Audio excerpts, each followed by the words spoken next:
వర్తమానము వినుమా ప్రియ నేస్తమా, విని నీవు ప్రభుని విశ్వసించుమా. వినుమా ప్రియ నేస్తమా, విని నీవు ప్రభుని విశ్వసించుమా. Praise the lord. దేవునికి స్తోత్రం. మన ప్రభువును రక్షకుడునైన యేసుక్రీస్తు అతి శ్రేష్టమైన నామములో మీ అందరికీ శుభాలు వందనాలు తెలియచేయుచున్నాను. ఈరోజు దేవుని పరిశుద్ధ గ్రంథంలో నుండి యెషయా గ్రంథం 56వ అధ్యాయం 7వ వచనం, నా ప్రార్థనా మందిరములో వారిని ఆనందింపచేసేదను. ప్రభునందు ప్రియ దేవుని యొక్క బిడ్డలారా, దేవుని పరిశుద్ధ గ్రంథంలో ఒక అద్భుతమైన మాట ఇక్కడ కనబడుతూ ఉంది.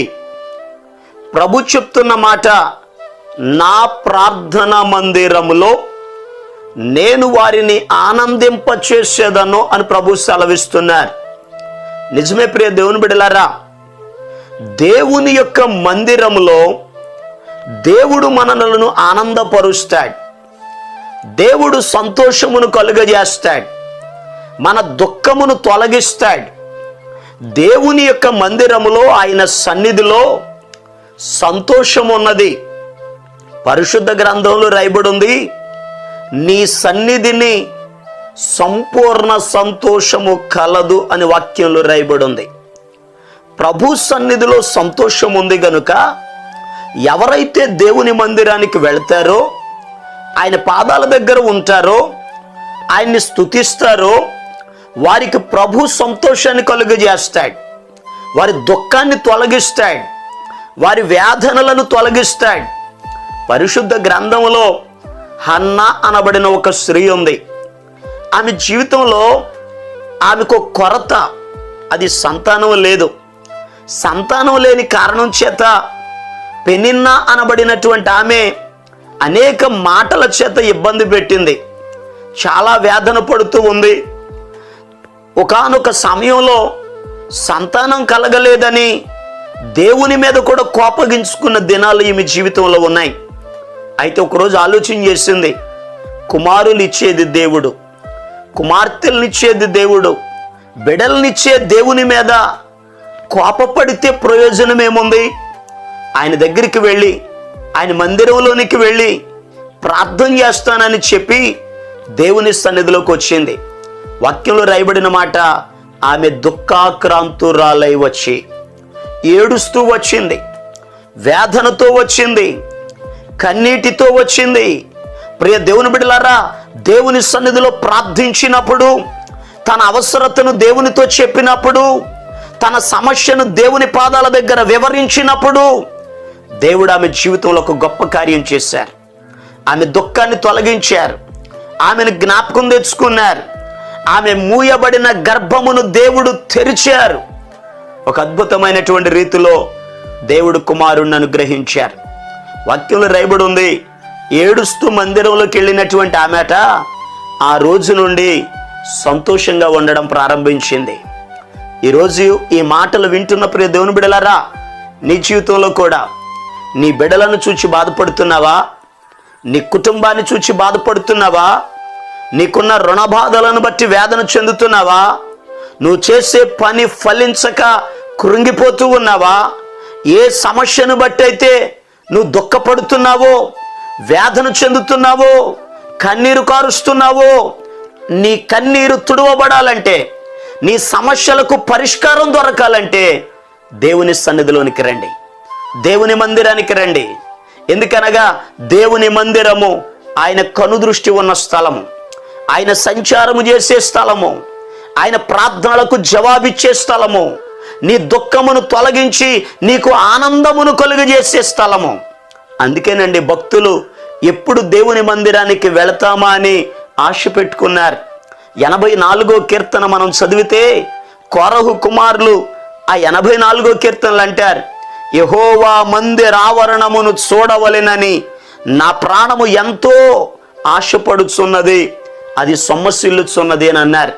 ఎప్పుడు దేవుని మందిరానికి వెళ్ళాలా, ఎప్పుడు దేవుని మందిరంలో ప్రభుని చూడాలా, ప్రార్థన చేయాలా, ఆయన స్తుతించాలని సంతోషించి ఆశతో కనిపెట్టారు. 4వ వచనంలో కూడా ఉంటుంది, నీ మందిరమునందు నివసించువారు ధన్యులు అని రాయబడి ఉంటుంది. 10వ వచనంలో వారు అంటారు, అయ్యా భక్తిహీనుని గుడారములో ఉండుట కంటే నా దేవుని మందిరములో ఉండుటయే నాకిష్టము అని అంటారు. ఈరోజు ఈ మాటలు వింటున్న ప్రియ దేవుని బిడ్డలారా, ఈ పునరుత్థాన దినమందు మీ గృహాల దగ్గర కాదు ఉండవలసింది, మందిరంలోనికి రండి, ప్రభుని ఆరాధన చేయండి. మీ దుఃఖ దినములు సమాప్తం కాబోతున్నాయి. దేవుడు మీ కుటుంబంలో గొప్ప కార్యాలు చేయబోతున్నారు. ఆయన పాదాల దగ్గరికి రండి, ప్రార్థన చేయండి, ప్రభు ఇచ్చే ఆశీర్వాదాలు పొందుకోనండి.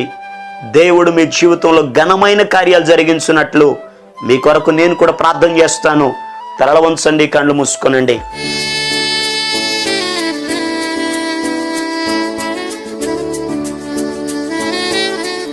మహాపరిశుద్ధుడును ప్రేమ కలిగిన మా యేసయ్యా నీకు వందనాలు. నీ బిడ్డలు ఏ సమస్యలైతే ఉన్నారో, ఏ బంధకాలైతే ఉన్నారో, హన్నావలే అయ్యా వేదన చెందుతున్న బిడ్డల జీవితాలలో నీ కార్యములు జరుగునుగాక నా జ్ఞాపిస్తున్నాను. వారి దుఃఖ దినములు సమాప్తములగునుగాక, వారి తలల మీద నిత్య సంతోషముండునుగాక, వారి కన్నీరు దుఃఖము నిట్టూర్పు ఎగిరిపోవునుగాక నా జ్ఞాపిస్తున్నానయ్యా. అయ్యా నీ కార్యాలు జరిగించండి, కుటుంబం అంతటిని దీవించండి.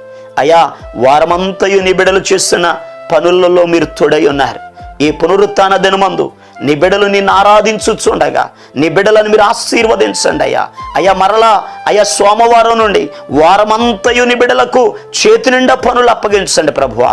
ప్రయాణాల్లో తోడై ఉండండి, క్షేమమును దయచేయండి, ఆరోగ్యమును అనుగ్రహించండి. నీ బిడ్డల ప్రతి అవసరతలను మీరే తీర్చమని యేసు క్రీస్తు అతి పరిశుద్ధమైన నామం పేరట ప్రార్థన చేసి అడిగి పొందుకొని ఉన్నాము తండ్రి, ఆమేన్. మన ప్రభు అయిన యేసు క్రీస్తు కృప మీకు తోడుగా ఉండి నడిపించునుగాక, ఆమేన్.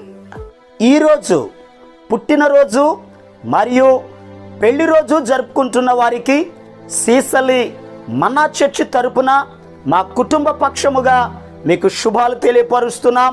మే గాడ్ బ్లెస్ యూ. దేవుడు మీకు తోడుగా ఉండి మిమ్మల్ని ఆశీర్వదించునుగాక. దయచేసి గమనించండి, మీ కొరకును మీ కుటుంబం కొరకును దేవుడు మిమ్మలను అభివృద్ధి పరచాలని నిత్యము మేము ప్రార్థన చేస్తున్నాం. ఏమైనా ప్రార్థన అవసరతలు ఉన్న యెడల ఈ స్క్రీన్ మీద కనబడుతున్న నెంబర్కి ఫోన్ చేసి తెలియపరచండి. ప్రియ దేవుని బిడ్డలారా, అనుదిన మన్నా అనే ఈ వర్తమానాలు మీ స్నేహితులకు మీ బంధువులకు కూడా షేర్ చేయండి. మన్నా చర్చ్ సీసలి అనే ఈ యూట్యూబ్ ఛానల్ను సబ్స్క్రైబ్ చేయండి. అందరికీ వందనాలు.